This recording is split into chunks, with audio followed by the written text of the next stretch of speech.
雅尔德勒木在中国提出维吾尔问题。访问中国的土耳其大国民议会议长雅尔德勒木在中南海紫光阁会见中鼓功国务院总理李克强时提出维吾尔问题。雅尔德勒木说，维吾尔人和土耳其人有亲缘关系，并强调将维吾尔人应该与恐怖组织分开，应该避免非人类的态度和行为。完成中国访问的雅尔德勒木议长来到吉尔吉斯斯坦首都比什凯克。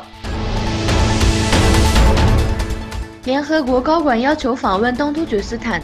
他说：“我们一直要求直接进入该地区，以便能够检查和核实我们收到的令人担忧的报告。”联合国最高人权官员米歇尔·巴切莱特说，他的办公室正在寻求进入东突厥斯坦地区，以核实有关维吾尔族和其他穆斯林少数民族被关押的在教育营的令人担忧的报道。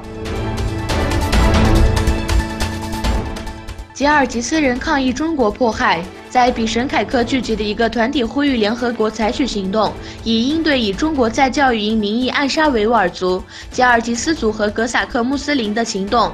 抗议者强调了针对东突厥斯坦人民的迫害，并要求联合国和国际社会对此采取行动。法国媒体声称政变。法国媒体称，黄色背心可能会在星期六的抗议活动中发起政变。报告指出，活动人士能够瞄准爱丽舍宫，这可能是一次政变企图。